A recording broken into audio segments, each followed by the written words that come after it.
Bienvenidos a Alianza, una comunidad para todas las familias.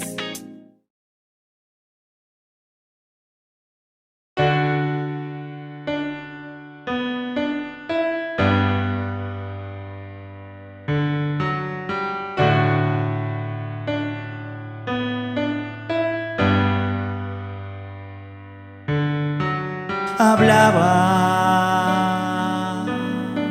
de amar y no juzgar, vivía para darles libertad, se mostraba con impíos sin pudor, sanaba con ternura y compasión.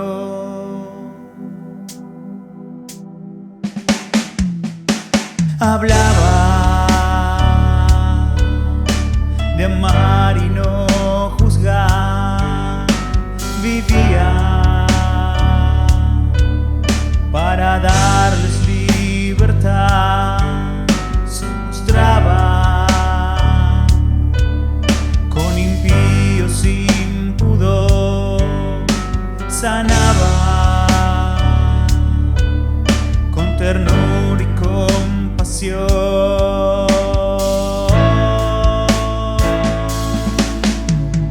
Quiero tu locura, oh Señor, locura de amar con tu pasión, locura de amar sin condición. Quiero amar como tú, saber perdonar como tú, llena mis sentidos de ti, muéstrame el camino a seguir. Quiero amar como tú, saber perdonar como tú, llena mis sentidos de ti, muéstrame el camino a seguir.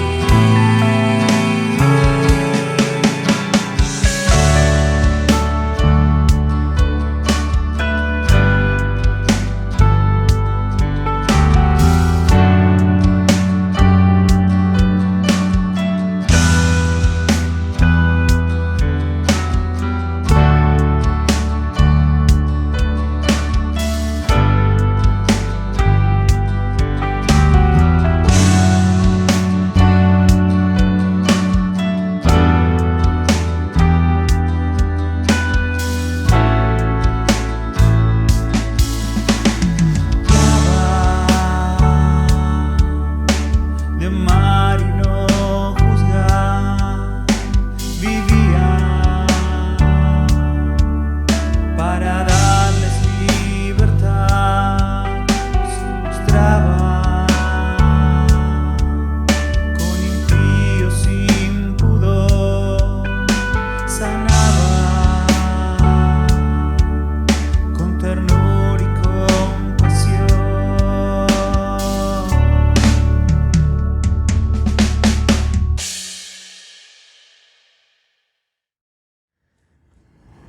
Muy buenos días a todos ahí en casa, que el Señor les bendiga. Estamos reuniéndonos momentáneamente de forma virtual, confiando que pronto podamos regresar a la presencialidad.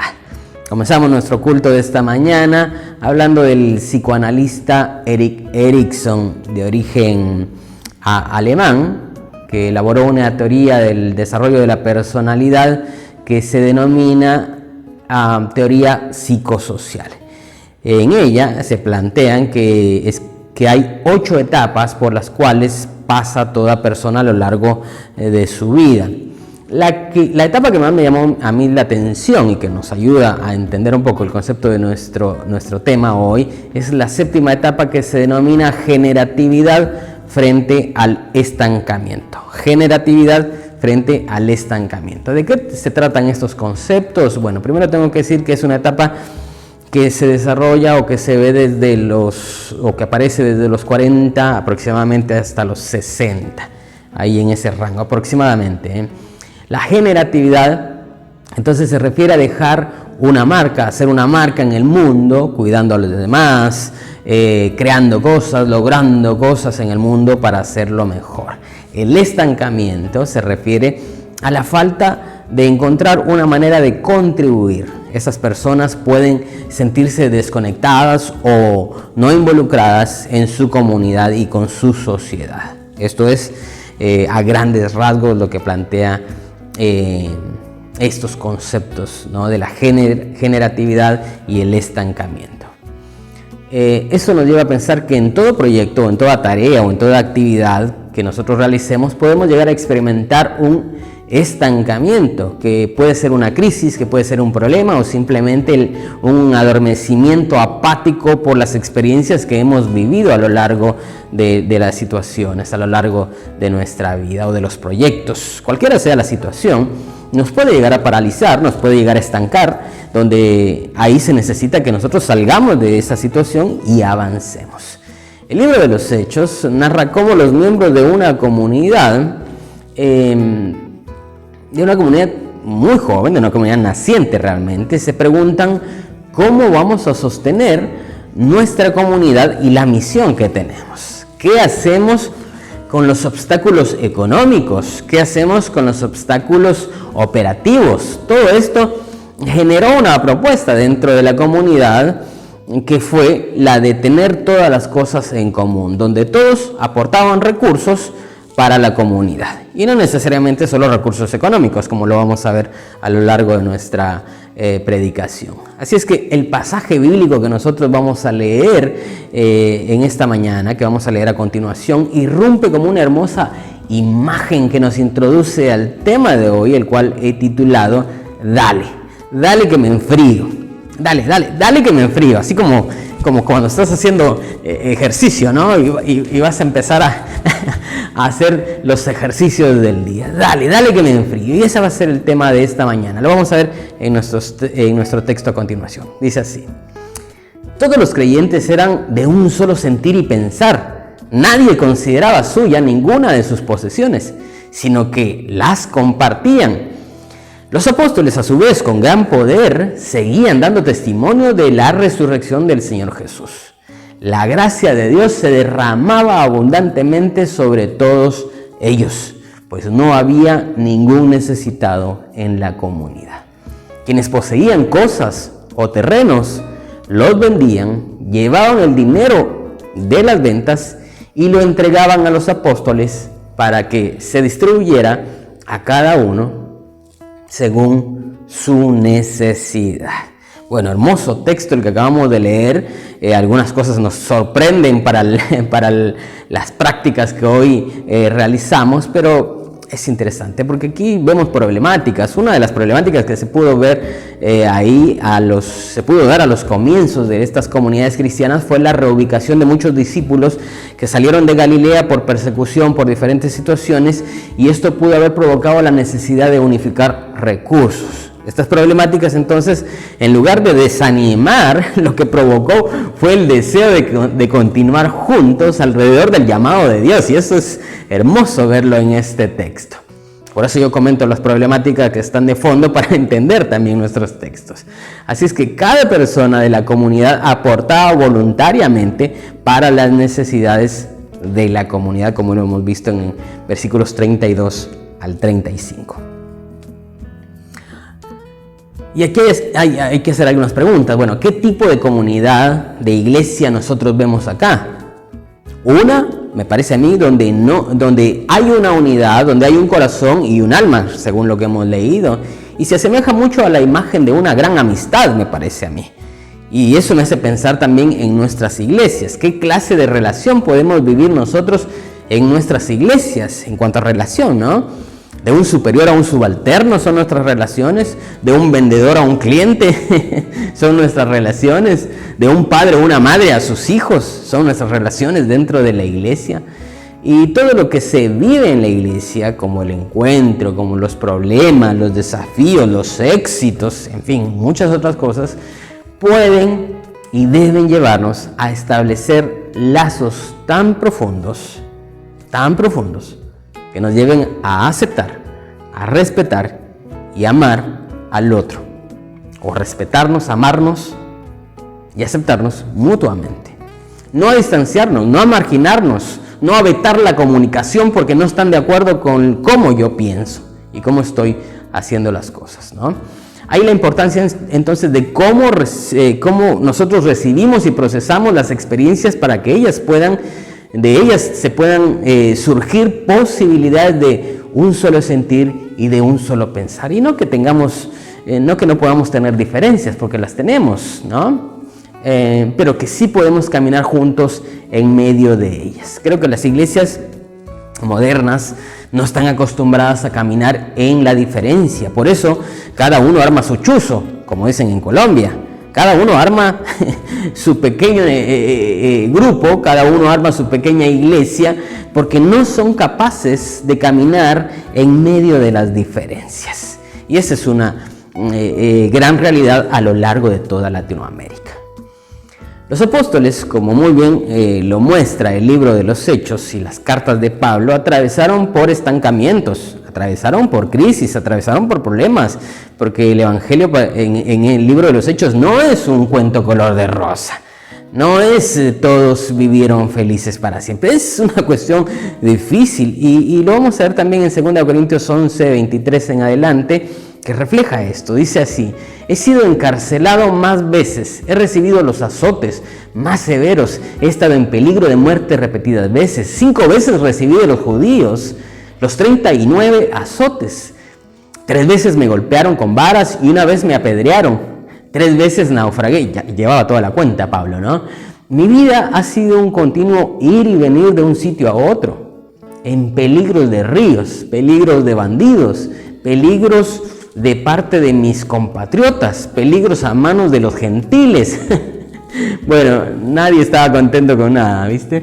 Como lo que nos predicaron hace unas semanas. He pasado muchos trabajos y fatigas y muchas veces que he quedado sin dormir. He sufrido hambre y sed y muchas veces me he quedado en ayunas. He sufrido frío y desnudez. Bueno, aquí estamos entonces frente al apóstol Pablo y sus grandes necesidades. Yo creo que esto se vivió por parte de los discípulos de Jesús en el comienzo del cristianismo. A pesar de todas estas vicisitudes, Pedro, Pablo, Juan y los demás apóstoles tenían una convicción, un amor y una pasión por el maestro que los impulsaba a decir, bueno, como nuestro tema de hoy, ¿no? Dale que me enfrío, no importa qué está pasando, dale que me enfrío, ¿no? Y es interesante cómo se vive esto. Hechos 4:33, que lo vemos en pantalla, dice: los apóstoles a su vez con gran poder seguían dando testimonio de la resurrección del Señor Jesús. La gracia de Dios se derramaba abundantemente sobre ellos. Habían sido perseguidos también ellos, habían tenido dificultades, había muchos problemas. Lo que vemos en estos versículos entonces reflejan 2 características de las actividades de los apóstoles. Primero, que actuaban con gran poder en el testimonio de la resurrección de Jesucristo, y esto es clave, ¿eh? Y segundo, la gracia de Dios estaba respaldándolos. Y si te fijas entonces muy bien, hay un énfasis en el ser testigo de la resurrección, más que en los milagros. Aunque los milagros también son parte de la obra de Dios, el énfasis aquí está en dar testimonio con la vida, en dar testimonio con las acciones, y que esa vida sea sazonada con la gracia de Dios. Que en lugar de que digan, uy, no, ahí viene, ¿no? Ahí viene otra vez. Que digan, parce, chamo, pibe, vení cuando querrás, vení que charlamos, ¿no? Me interesa lo que vos me querés decir. Así es que a medida que la comunidad crece, también crece en complejidad y bueno, surgen los problemas, pero también surgirán nuevos arreglos para el alivio de la comunidad, como muy bien lo vamos a ver en Hechos capítulo 6, versículos 1 al 17, ¿no? Que estas son las oportunidades para ver que la vida de la iglesia es una vida no idílica, sino una vida real, con problemas, con vicisitudes. Veamos Hechos 6, 1 en adelante. Dice así: en aquellos días, al aumentar el número de los discípulos, se quejaron los judíos de habla griega contra los de habla aramea de que sus viudas eran desatendidas en la distribución diaria de los alimentos. Así que los 12 reunieron a toda la comunidad de los discípulos y les dijeron: no está bien que nosotros, los apóstoles, descuidemos el ministerio de la palabra de Dios para servir a las mesas. Mira qué clave este tema administrativo aquí y estas problemáticas que surgen.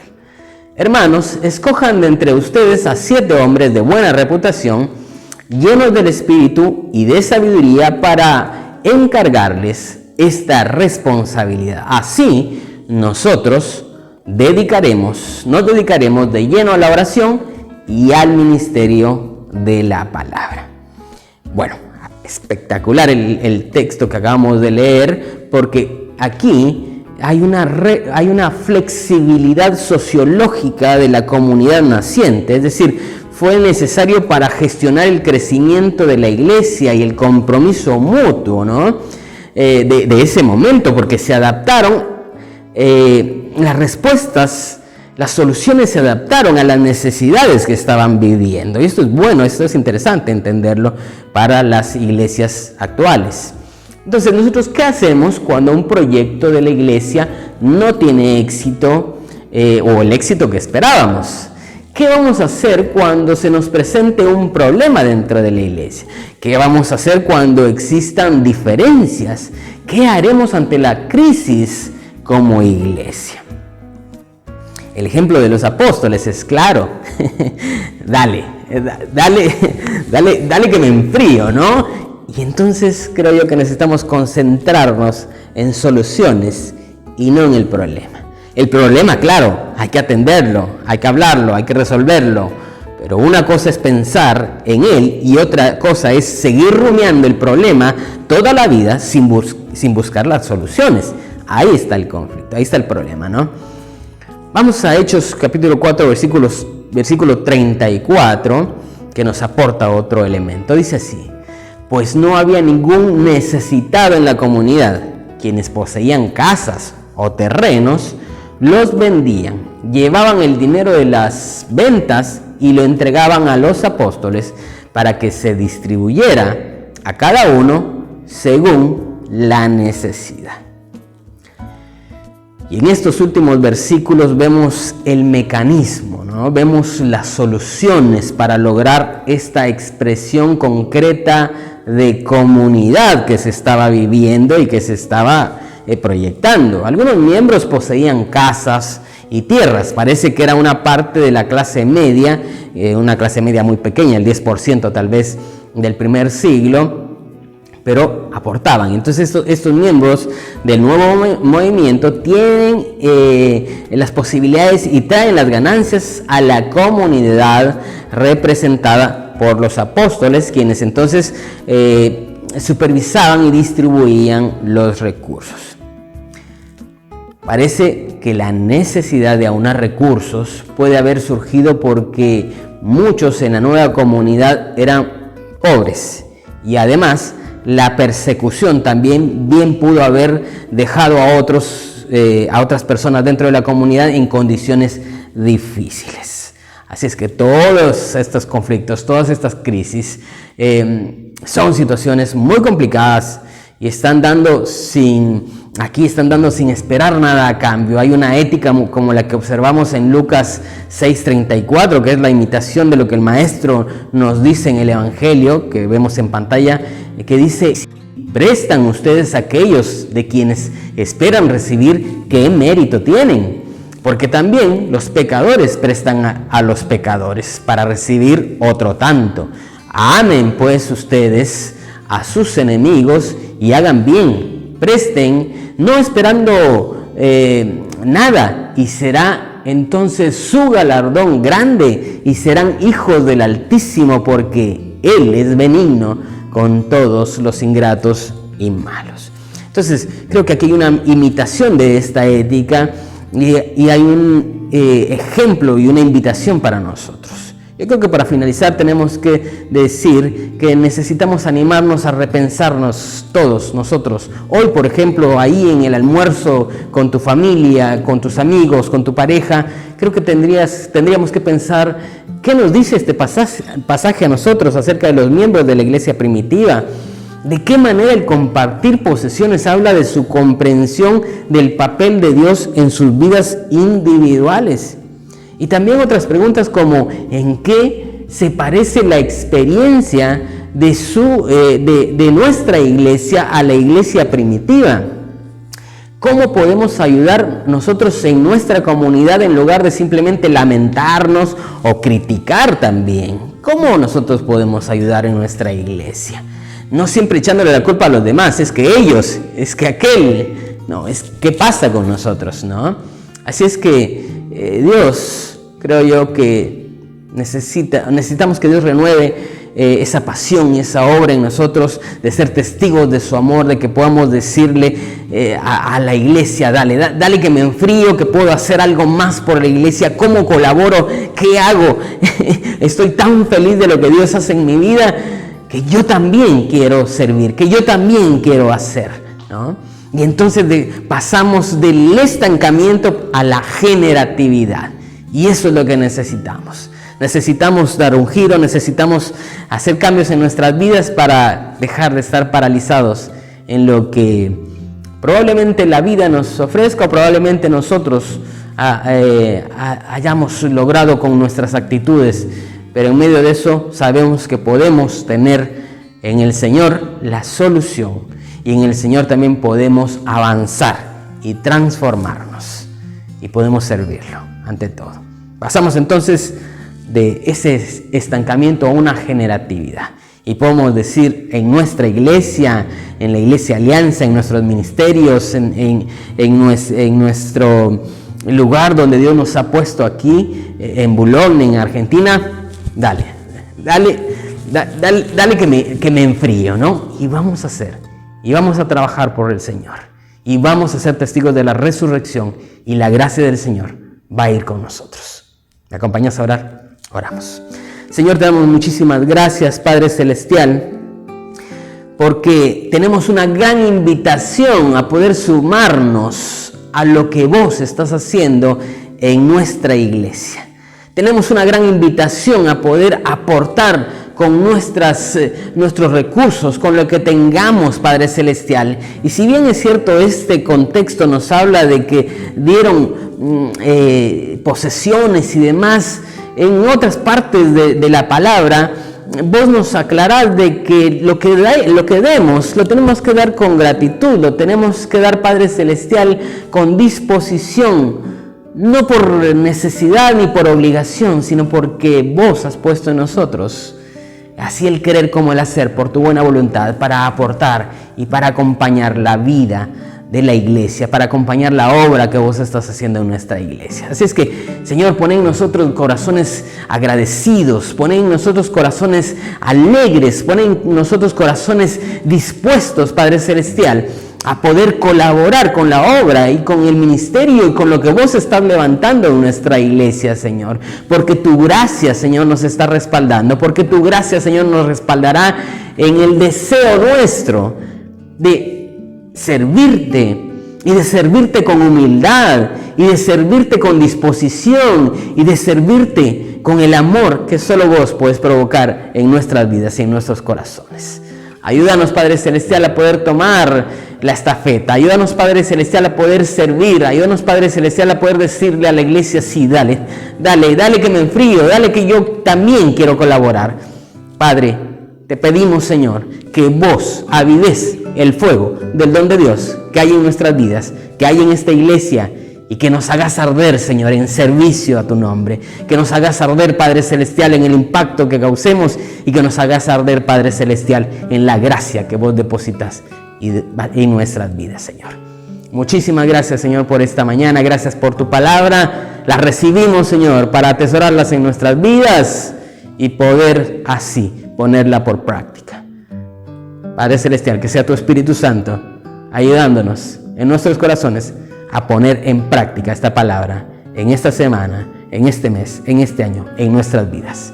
En el nombre de Jesús. Amén.